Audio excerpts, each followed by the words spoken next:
Welcome to the Scottsdale Top Docs podcast, where we share a mission to improve access to care and prevention, as well as for planning for the future. Our goal is to help people live healthier, happier, more informed lives. We believe healthcare isn't a job, but a calling to serve, and that the best care begins with conversation. Now on to today's episode. Hello and welcome to today's episode of Scottsdale Top Docs podcast. I'm sitting here with my friend, Dr. Cole Mendenhall, who is an interventional radiologist here in Arizona, and he is from VIP, like mission-based ops. Exactly. Okay, very cool. And that's where I kind of became a thrill seeker, a little bit of an adrenaline junkie. Probably have to be to do that job. Yeah. Not everybody's ready to jump out of a plane. I'm actually doing that tomorrow. Is that right? I've never gone skydiving. I'm doing it tomorrow. That just popped into my head. Wow. Is it scary? You know what? After you get out, it's not. It's very peaceful. It's really quiet. You can barely hear anything. You just gently float to the ground. But jumping out, the actual process of jumping out is pretty terrifying. I imagine that's the first part that I'm going to be scared of, but I'll be fine. Yeah, you'll be fine. Okay, so you were in the military. Thank you for your service, by the way. Oh, absolutely. Yeah, so you were in the military. How did you make the jump to medicine? Well, doing all this work, I love my friends in the military, but your job is basically the end result is going to be to, hurt people or, do something like that, even if it's for a good cause. Mm-hmm. I kind of wanted to change that around. So after I got out of the military, I focused on medicine. I wanted to help people in a different way. And definitely helping people you do. Tell me a little bit about how you became an interventional radiologist and why that was important to you. Why that kind of medicine? Well, I knew I was an adrenaline seeker. So I thought that I would go into emergency medicine. But Oh, yeah.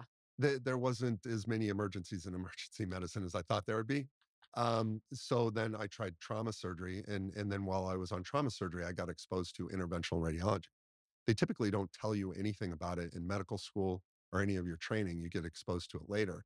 There was a certain case where a patient was in a motor vehicle accident and they were bleeding from the pelvis, which is a really difficult area to operate in. And we were standing around, everyone's asking where interventional radiology was. And I was like, what is interventional radiology? And the physician came in, went into an artery, used the artery as a road, drove into the pelvis and stopped the bleeding. It only took about 10 minutes and saved this person's life. Wow. So I was like, I want to do that, Yeah, wow, that's amazing. I mean, and thinking about what ER is, people really don't know, right? They think of the show. Yeah. Like ER, everything's happening at level 1 trauma, and it's not. It's like someone fell, someone's blood pressure dipped, and they got dizzy, and they ended up on the floor, and they woke up. Like emergency room medicine is not always what we saw on ER. It's not all motorcycle accidents, and someone like immediately has brain cancer, but sometimes it can be. Yeah. And so medicine has changed too in the way that we handle the emergency room, like even in the last 10 years. So they don't have to admit you, even if you have something treatable. If they think they can discharge you in a few days, you go into observation instead of into admission. And so it can be very different the way that even the hospital system handles emergency medicine. But then there are interventionalists like you that are there specifically for these procedures that are necessary for life-saving changes. While you are going through this, what are the top 5 things that you really treat as an interventional radiologist? Because like you said, I don't think most people know what IR doctors do, what their purpose is, or how they operate. So what's an IR doctor? So most of what we do is either speeding up or slowing down blood flow. Uh, so in the hospital, we deal with a lot of traumas, like I alluded to, and stroke would be another one. Rather than stopping the blood flow, we provide the blood flow back to the brain after we pull out a clot. In the kind of like outpatient setting, we'll do more like prostate embolization for BPH, Mm. which, sorry. Yeah. So tell everybody, what is BPH? Okay, it's benign prostatic hypertrophy. It's basically however long your prostate is exposed to testosterone, it's going to grow. So the older you get, the larger it'll get. So It's basically the tube that carries the urine from the bladder out of the penis goes right through the prostate. Hmm. So when it grows, it can shrink that tube and make it very difficult to urinate. Like clamping down on a straw. Exactly. Hmm. Yeah, clamping down on a straw is a great analogy. Currently, the most common treatment for it would be TURP, which is transurethral prostate resection. Hmm. The issue with TURP is, I mean, it's helped thousands, maybe millions of people. It's the most common intervention for BPH currently, right? They literally, it's a Yeah. procedure.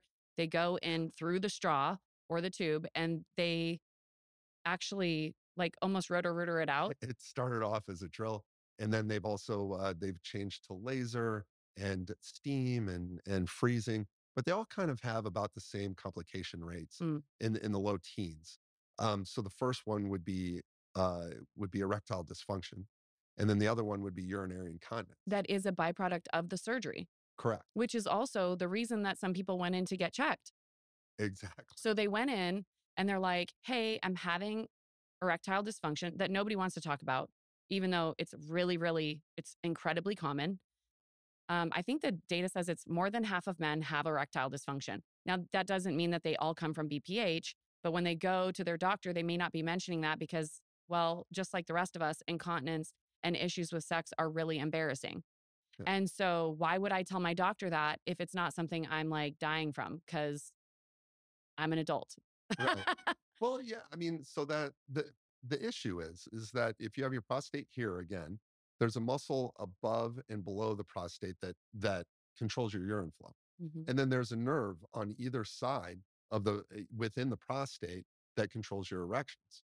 So the urologist has to work in a box, basically a rectangle like this, too far to the left or right, you might have erectile dysfunction. Oh, no. Too far proximal or distal, you could have urinary incontinence. And it's in the teens. So it's a really high incidence. Wow. So, but our procedure avoids all of that. We just, again, drive to the pelvis through arteries, inject some beads that kind of plug up the arteries a little bit, but provide enough blood flow that your prostate survives, but it ends up shrinking it because of the lack of blood flow.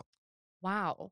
Okay. So we have this concept for the prostate, which is a hormone producing necessary part of our body, like almost all hormone producing things are.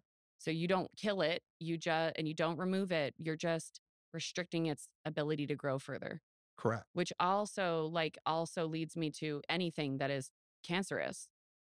Well, yeah, Yes? it's interesting that you bring that up. So we also treat tumors intravascularly. So um, what we do in the liver is we'll inject beads with radioactive material on it to make that tumor shrink and die, hopefully.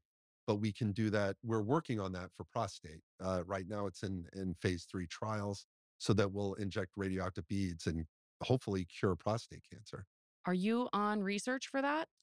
I'm not. I wish Okay, I well, that's really were. cool. I remember I met this guy in DC and he was part of a team that did research for radiation beads. And I kept thinking, oh my gosh, what a dangerous job because he's literally exposed to what the contents of the bead are every single day, which is it's mind blowing to me. Obviously, there's precautions for that. But the science around this is not new, but they're applying it in new ways and finding new ways to get it into the right area. Like I heard of like gold leafing from Houston for pancreatic cancer. And one of my patients was able to access that with an incredible amount of precision so that the medicine and radiation are so targeted at a tumor, which is the entire impact of how that doesn't harm you, but it primarily helps you because there's risk in every form of intervention for medicine. Yeah. So there's something called theranostics, which is essentially they will take a tumor, like your tumor, and they'll figure out what sort of proteins are on there that aren't on the rest of your body, something that tumor is expressing, and then they'll attach something that will attach to that to radioactive material. Like a flag system. Hey, this is a match, Exactly. this is a match, and now this will block it. Right. Exactly. So essentially, you can take a biopsy of something, grind it up, attach, have something develop antibodies to it, like a rabbit or something along those lines. And then on those antibodies, put on radioactive material. So you can just be injected, The radioactive material will go and attach directly to the tumor. Wow. All of a sudden, I'm thinking of football and finding like the right blocker, right, for this player on this side. Like the coach is constantly doing that. And that's what we're doing in cancer medicine now is like, we have to make this so detailed that there's no way that anybody's passing this guy. Right. Like, absolutely not. And it has to be the perfect fit Right. or the entire team suffers. Absolutely. That's a great analogy. Wow. Yeah, medicine is constantly changing. So you never know what the newest things are. But I mean, everyone has someone that they know that is affected by cancer. Now it's talked about all of the time. I also practice in that area, so it just it I see it every day. And the fact that we have more effective treatments now than ever before. You were talking about stroke and you're like, yeah, we can go in and pull a clot out. It was never that way before. It was kind of like, well, one of the things about strokes is people put the symptoms off and up until not that long ago, it was like if you waited outside of a window, nobody can help you. Yeah, It absolutely. like there's a 2-hour window from the symptoms start. And some people wake up that way. So the symptoms started while they were sleeping. You know, you have facial drooping and you're having a difficult time talking and you're staggering around because you don't realize that one of your legs is weaker than the other and you're having tingling and burning. And they literally skip all of those symptoms and think it'll go away. I just slept on it wrong. Oh, I just woke up wrong. And they are stroke signs and symptoms that they have to go in for. But now they got to the hospital. What are you doing for that? You said you can go in and pull it out. What is that? So essentially, similar concept. We usually go in through an artery in the leg and then drive up to, yeah, go all Femoral, the right way. in the groin line? Yeah, right in the femoral artery and then drive all the way up into the brain where the clot is. Then we just put an aspiration catheter there, just a tube that won't collapse. And then we pull suction to it and just suck the clot out and provide new blood flow. Okay, so a vacuum. A vacuum. Absolutely. So you I don't mean, have to insult the artery at all. no, I mean that is a risk. So part of the problem is that clot causes an inflammatory reaction. Mhm. So the artery's already angry. So that's Right. a major concern. We have to be very careful Because when it we're in can there. blow, basically. It's Exactly. basically got back pressure that's constantly being pushed on it, like a mud clot in a hose, but it's more stretchy than that. Even though it's actively filled with muscle, it's expanding because of this backflow pressure. Yeah. That has to happen because we're literally circulating fluid the whole time. Yeah. It doesn't Absolutely. stop because one area is blocked. Correct. So then you pull it out, and sometimes that's already making it weak and it balloons out, or No, usually after you get the clot out, you're okay, but it's getting up to the clot. We have to use wires to get to it, and so those wires can, if you got it. already have an angry Hmm. artery, it can cause some damage to it. I mean, it doesn't happen frequently. I mean, because we're pretty good, but it is a risk. But it can change people's lives. I mean, some people might be looking at 20, 30 years of, a disability, and we can fix it frequently in the hospital. Something that I think you guys or IR doctors, I don't know if you do, but IR doctors, I think do is also women who have really, really severe periods or menses are sometimes at risk of these like special kinds of clots. And I feel like maybe people don't know all the kinds of interventions they might be able to find and when they should report things to their doctor to find more solutions. Because just like the ED, if it's coming from BPH, it may be something that women also think like, well, this is just part of having bad cycles, or this is just an issue because of my history, something like that, that they don't report enough so they can't find intervention. Yeah, so there's an entity called fibroids. Basically, they grow in your uterus. They take up a lot of blood flow, and then they respond to the hormones. So then they bleed when the uterus bleeds Mhm. when you're going through your cycle, and it can cause these really severe menses where people lose. I've had patients that only had half the blood that they should have. So severely anemic, so weak, Exactly. feeling terrible, not really sure why. Right. And you're totally right. There a lot of times they'll say, "Well, my mom was like this. Was what her Hmm. periods were." Well, it runs in families. These fibroids do. So what we can do is a very similar thing, except this time slow down the blood flow. We slow down the blood flow enough to damage the fibroids, but not the healthy uterus. Hmm. So the fibroids will shrink and basically provide more fertile ground for someone to get pregnant for an egg to Wow. implant. Yeah. So you're increasing fertility by addressing it if it's a fibroid issue. Absolutely. So we can fix Wow. the anemia. We can increase fertility. It also can cause constipation and urinary frequency just because it's taking up space in the pelvis. So Wow. yeah, it's a great procedure. People it changes their lives too. Wow. That is amazing. So outside of medicine, you're also a family man. Yeah, absolutely. Yeah. I actually know your wife, Sarah. She works for Scottsdale Living, which is like kind of our mother group for Scottsdale Top Docs, and how I got to make this podcast even. And she's amazing. Tell me a little bit, how'd you guys actually meet? So we met at Indiana University. We were both going to college there. I was an Oh my gosh. undergraduate. Now she argues with me. She says that I sat down right next to her, and there were plenty of seats to sit, but there weren't. There was only one seat because I would not be brave enough to sit next to a girl as attractive as my wife. Oh my gosh. And after I sat next to her, we had a lot in common, and so we've been with each other ever since. I've drug her to 7 different states, doing medical training and, different things like that. She's just been an absolute saint. Oh my gosh. That is so heartwarming. I mean, no one would ever imagine that a wife's arguing with a husband, but the story is like the perfect thing to argue about. That's so cute. That's amazing. Okay, so she's followed you on this journey and been an amazing support system for you.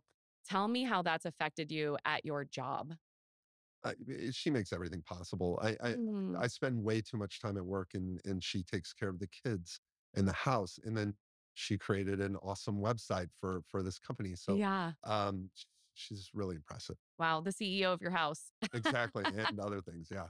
That's amazing. I always think about a lot of people hate their jobs. Like, and I think that medicine is super rewarding. I think I have the best job in America. Sorry, Dr. Cole. But there's this thing about the reward system of helping someone. It's not about the thank you. It's about the fact that you know you had an impact. And so our jobs can be more rewarding, but they also come with this high risk of stress. And so to have that without a support system at home means that I might not be practicing to my optimal ability because I'm carrying around stress, even when I walk into work, even when I get out of work. And I just don't think that it leads to the most prime form of medicine that we can deliver. Absolutely. I really could not do what I do without that kind of support. I mean, anyone with kids knows that, I mean, there are different issues all day long, and it's hard to deal with that when you're dealing with people with strokes. Yeah. So she takes care of it. She realizes that it's important work. Both our family is important and my work is important, Yeah. and she's an integral part of everything. It wouldn't happen without her. Yeah. I'm happy that you found that balance and that you're bringing it into how you actually help people in medicine. I think it's very special. Tell me how common it is that people do the things that you do in interventional radiology. Like, Eh, how many people here do this? Because I know a few companies that have IR doctors. Tell me about that. so it's super uncommon. We're pretty rare. So like 3 years ago, when I was looking at the numbers, they only made about 90 new interventional radiologists in the whole United States. The In that year? In that year, it's increased. We Wow. switched the way that the training went, and so it used to be they made 300, then they switched everything. It went to 90, and that now we're up into the 200s. But still, considering there are 300 million people almost in the United States, that's not enough. That is blowing my mind right now. Yeah. Therapists are being pumped out at like the thousands every year. And to know that you have 90 and then the quality of that 90 or 200 needs to be very high Yeah. to be able to do these, life altering procedures like taking out a clot in your brain is highly risky. So you want to have somebody that's on par and on edge all of the time. Like you can't have a bad day. Right. Absolutely. I mean, I always tell people we fix mistakes, we don't make them. Like our work is very technical. We're very safe. We're very effective, but So you're the nerds. we're the nerds for sure. I mean, we start off as radiologists, but there's 6 years of additional training after medical school to become an interventional radiologist. So we should be highly technical and not make mistakes. Absolutely. Very cool. So tell me, is there anything else that you want to touch on that you think, hey, I think people don't commonly know this about interventional radiologists that we should touch on? Well, there are lots of new things coming down the pike and that we're implementing. So one of the major things is osteoarthritis, mainly in the knee. Oh, We're yeah. working on it on different parts of the body. How do you help with that? Um, Everybody has OA at some age, right? You're right, like, yeah, oh, in my knee, in my hip, everywhere. absolutely. So we'll again enter an artery and then use the artery as a road, drive down to the knee, and then pick off these very specific arteries that just kind of feed the capsule of the knee where all the pain is. And then we'll slightly slow down the blood flow. A lot of the inflammatory cells are in the blood. So if we slow down the blood flow, we slow down the inflammatory reaction. And, in a couple of weeks or up to a month, they'll feel a lot better. Oh my gosh. Wait. So you guys said clots for the brain, but what about for like DVTs, like blood clots in the leg? Because I Absolutely. see that all the time. Yeah, we do tons of work with that. So we can just put in a catheter and melt the clot away. We can suck the clot away. If it goes into the lungs, it can cause a pulmonary embolus, and which can be very Immediately life threatening. life threatening. Hmm. And we can pull it out of there too. We also place IVC filters, inferior vena cava filters, which will catch the clot and then we take them out. We specialize in taking out ones that have been in too long and tissue has grown around them. So we will use lasers and cut away the tissue and pull it out all through a little hole in your neck. Whoa. Yikes. Does it leave a scar when you go in? It depends on who you are. If you keloid, yeah, you might Okay. have a little scar, but most people it's gone in about a year. And keloid, he means like when people lay down scars that look like little caterpillars where they got cut, Right. If like you're kind of one of those bumpy and people, thick. you might have a scar there, but most people, 90% of people aren't, you won't see it after a year.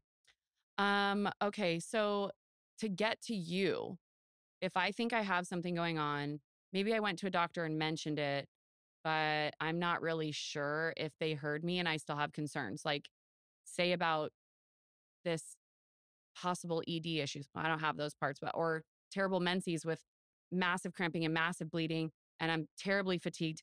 How do I get to a doctor like you for some of these things we've discussed that's not emergency based where I didn't go to the ER?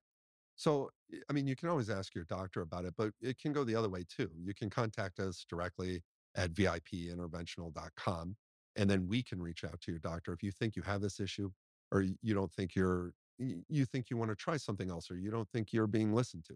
Mm. We can help you with that. A lot of doctors don't know about us. So yeah, Yeah, no, that's so true. I mean, this is one of the things that honestly this podcast exists for is to help providers understand other providers and to help the community understand who they can go to because unfortunately right now in medicine there is a massive miscommunication and patients get dropped like they don't know, they're waiting for a phone call that never comes to get results or get care or get an answer. And when they don't get a satisfactory answer because I haven't seen you in 2 months and now I'm reviewing something and may or may not remember you because you were one of 25 that day.